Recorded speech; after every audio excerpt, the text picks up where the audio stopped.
안녕하세요. 김호준입니다. 100만 명이 참여한 지난 주말의 도심 집회. 새누리당 김진태 의원은 이 집회에 대해 이렇게 얘기했었습니다. 북한은 지금 모든 매체를 동원해 남한의 간첩들에게 총궐기 지령을 내리고 있다. 공군 군 사령관과 합참을 거친 예비역 장관 한무 씨는 이 집회는 북계 특수군 7,000명이 참여한다며 계엄령 선포를 주장했습니다. 히틀러를 겪고 처절한 반성을 거친 독일조차 네오나치가 존재합니다. 어느 사회나 일부의 극단은 있습니다. 하지만 이 정도 상황인식을 하는 분들이 일부의 극단이 아니라 보수의 적자, 주류를 자처하는 시대를 활짝 연 것은 박근혜 대통령 자신입니다. 지난 주말 광화문 골목길에서 100만 명을 바라보며 그런 생각을 했었습니다. 박근혜 대통령과 함께 이 후진 시대도 이제는 끝이 났으면 좋겠다. 김원준 생각이었습니다.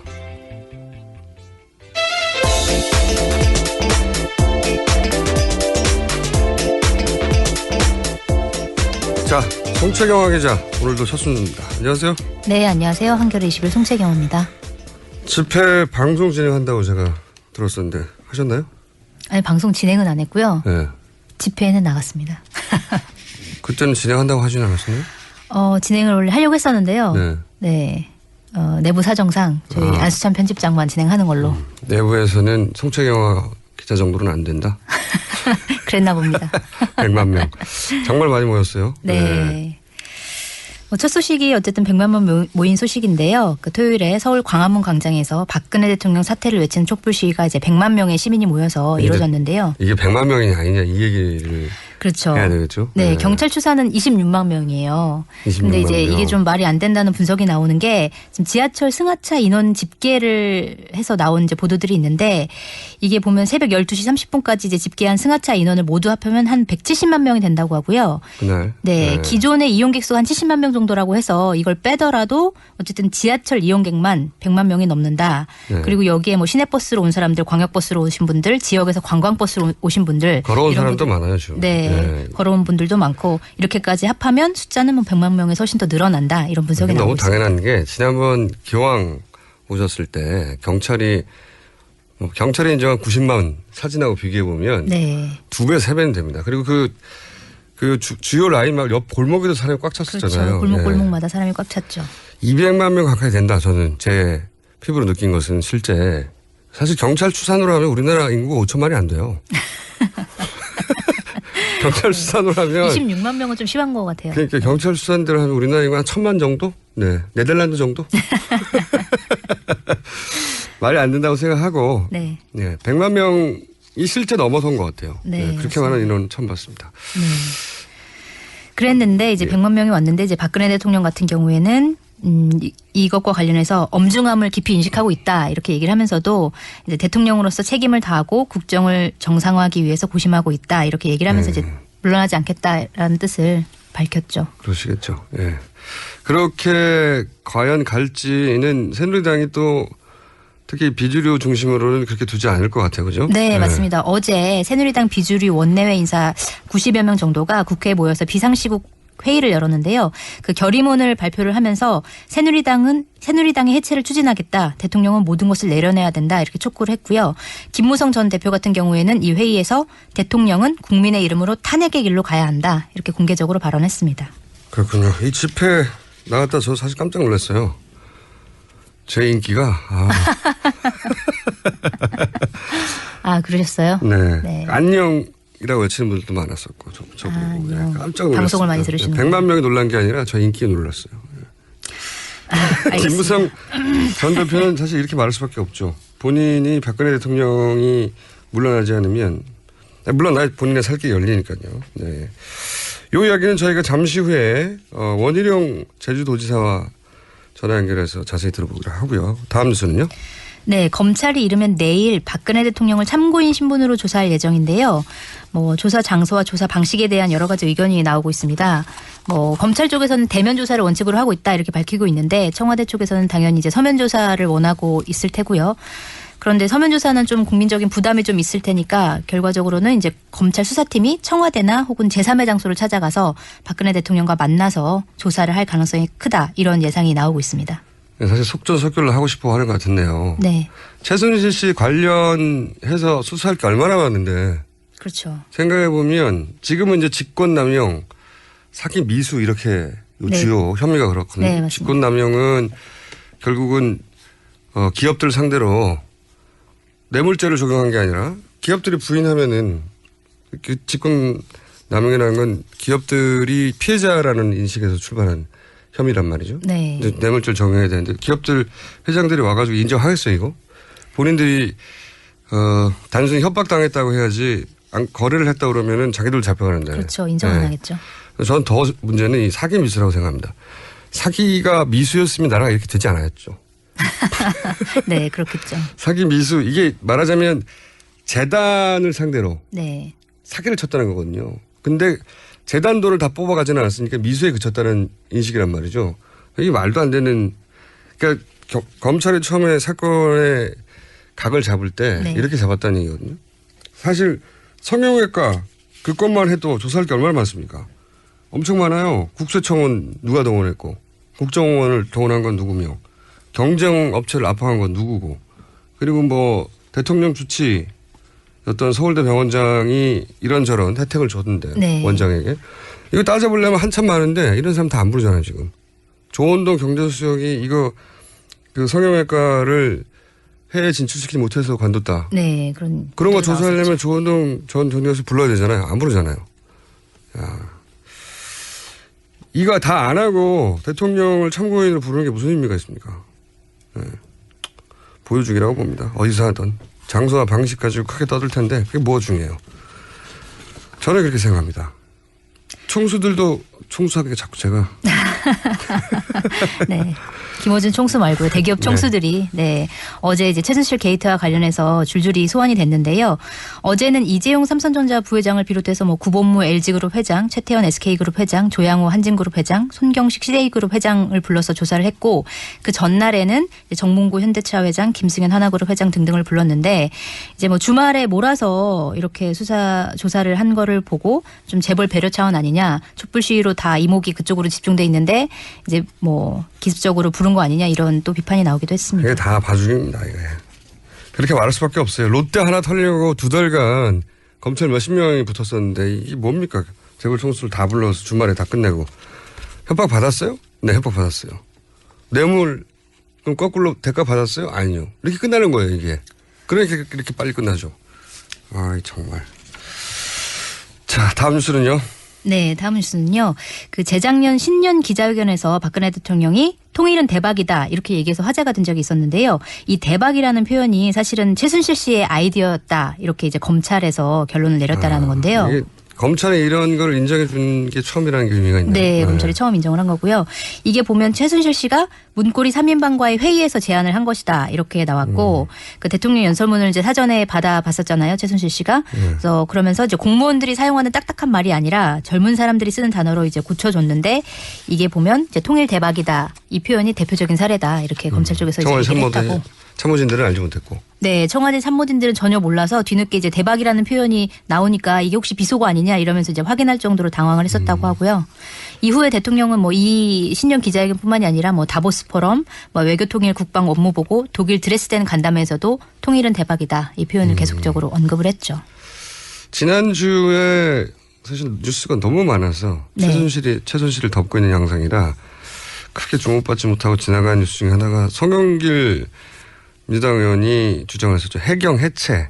이 뒤에도 최순실 씨가 있다. 그 근거로 해경 당시 정보팀에서 어떻게 갑자기 해경 해체라고 하는 극단적인 이야기가 나왔는지 알아봤더니 얼마 알아보지도 않아서 최순실이 있다는 걸 그때 알았다는 거죠.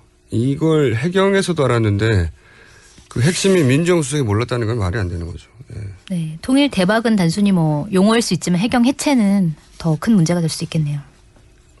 그렇겠죠? 그리고 네. 이런 인식에 이런 단어들의 개입한 정도가 아니라 이렇게 되면 사실 해경 해체 얘기도 있고 더 나아가서는 개성공단도 폐쇄도 최순실 씨의 작품 아니냐는 얘기가 지금 많죠 사실은. 네, 많이 나왔죠. 입증하기가 어려운데 그렇게 추정하는 게 합리적인 상황이 되어가고 있어요 지금. 해경 해체 하나만 해도 이게 혹여라도 신은실 씨가 이 뒤에 송영길 의원의 주장처럼 근거가 있는 내용이라면 이거 다시 조사해야 되는 겁니다. 이것도 다. 말이 되나요? 정말 많네요.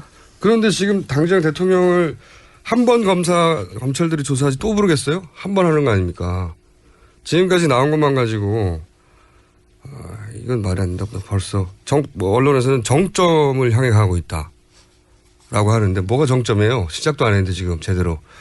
그렇죠. 네, 그 정점을 향해 가고 있고 대통령이 조사받았으니 이제 이 정도 선에서 일단락 짓는 모양새를 갖추려고 하는 것 같은데 어림도 없죠. 그럼 가만히 있으실 겁니까? 어떻게 하실 겁니까? 긍정자님. 일단 화를 낼 거고요. 계속 주장하겠죠? 이게 말이 되냐고. 네. 다음 뉴스는요. 네.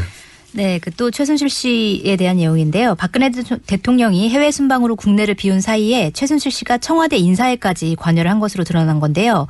그러니까 2014년 1월에 그 박근혜 대통령이 인도 스위스 해외 순방을 떠났을 때 청와대 내부에서 이 박관천 행정관이 이제 정윤회 국정개입 문건을 만들어서 이것과 관련해서 이제 청와대 내부에 내홍이 있었다고 하는데 이때 최순실 씨가 청와대 민정수석실 파견 경찰들을 전원 교체하라 이렇게 안봉근 전 비서관에게 지시를 했다.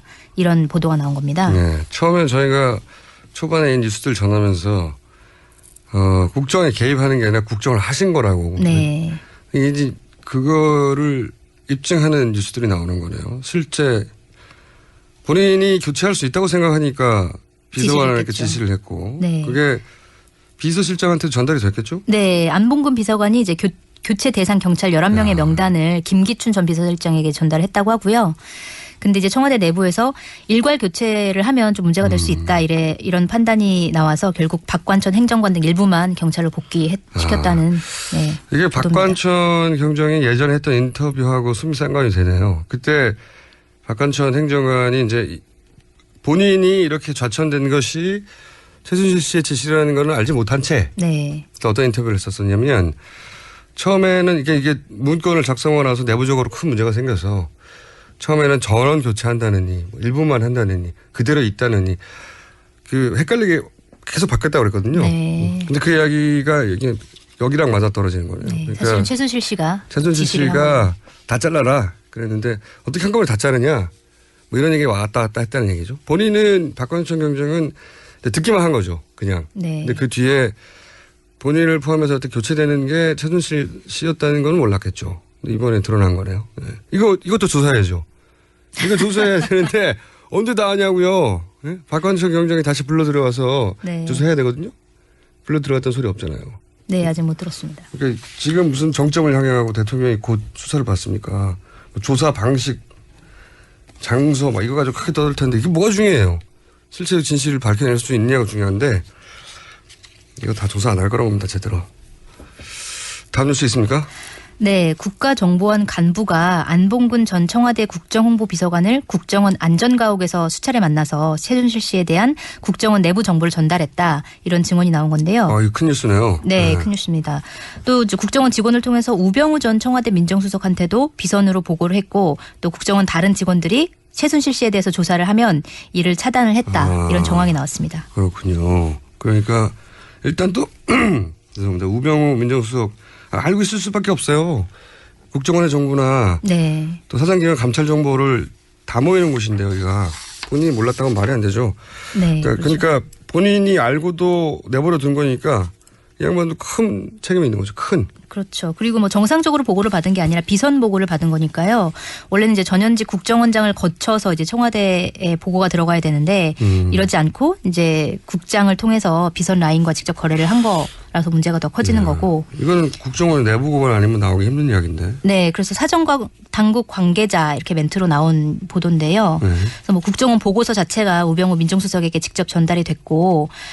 뭐 이렇다는 얘기고 그다음에 보면은 이제 이분 그 추 아무개 국장이라는 사람이 이렇게 전달을 했다라고 하는 건데 이제 추 국장이 본인이 뭐 최순실 씨 관련해서 조사한 거 이외에 다른 국정원 직원들이 이제 최순실 관련해서 조사를 한 거를 직원들의 휴대전화와 정보 활동을 사찰을 해서 조사를 했고 그다음에 이 최순실 정윤회 관련 내용이 나오면 지방으로 발령을 냈다 이런 얘기도 나왔습니다. 민간인 사찰이 아니라 국정원 내부 사찰도 했네요. 국정원 내부 사찰입니다. 아하. 그렇군요. 이 네. 정도 내용은 국정원 내부 고발이 아니면 나오기 힘든 내용인데 그러니까 결국은 추모 국장 이분은 박원순 제안문건 만드신 분은 아닌가? 네, 맞습니다. 2013년도에 이른바 박원순 제안문건 작성자로 지목돼서 청와대 파견 근무를 하다가 다시 국정원으로 복귀를 한 사람이고요. 그다음에 박근혜 정부 초기 이제 인수위원회에서 근무를 했었고 또 민정수석실에서도 친인척 관리를 담당을 했었던 인물로 알려져 있습니다. 이렇게 되면 박원순 제안문건 작성자를 지시한 사람도 최순실 씨가 되는 거 아닙니까? 그렇게 추정해 볼 수 있으나 아직 여기까지 나온 게 그렇게 아니니까. 추정해 볼 수 있는 뉴스네요. 그러니까 요약하면 국정원 내부에서 최순실 씨가 문제가 많으니까 문제 네. 삼으려고 하면 그 사람들은 좌천시키고 네. 국정원 내에서도 그리고 최순실 관련 뉴스는 우병우 민정수석에게 직접 전달했고 네. 그것도 공식 라인을 거치지 않고 네. 라고 하는 내부 고발이 나오거든요. 이거 우병우 민정수석 이거 수사해야 됩니다. 이걸로. 그러니까 지금 파국에 큰 일조를 담당한 거예요. 덮어주면서. 네. 그런데 지금까지는 저거밖에 없잖아요. 가족회사에서 카드 예? 또는 뭐 가족회사에서 자동차를 회사로 등록해놓고 본인이 사용하였다. 네. 이거 제가 보기엔 벌금 100만 원 정도 나오는 거예요. 그러면 처가 네. 땅 거래 의혹 뭐 이런 것도 있고요. 예, 이게 말이 안 되는 건데 이걸 따져야죠. 그거는 다 봐줘도 돼요. 다 봐줘도 되고. 그것도 봐주면 안 되죠. 아니 본인 살 따지고 보면 횡령이라고 하는데 배임 뭐 그쪽 방향일 텐데 본인과 그러니까 부인이 다 운영하는 회사잖아요. 예. 배임할 주주가 그렇게 없어요. 실제로 벌금 네. 얼마 안 나온다니까요. 주주가 얼마나 되는지 모르겠지만 100만 원, 150만 원 예상합니다. 그거는 네. 제가 물어봤어요. 그 법조인 분들에게 얼마 정도 나오겠냐. 뭐 많이 나오면 150만 원 나올 거라고. 그러니까 이거 말이 안 되죠. 그래서 본인은 자신 있었나 봐요. 나갈 때. 건이 얼마 안 되니까. 이 우병우 민정수석이 어떻게 수사받고 결론이 나느냐에 따라 수사 의지가 드러나는 네. 그러니까 계속 한번 봐야 될 지켜봐야 것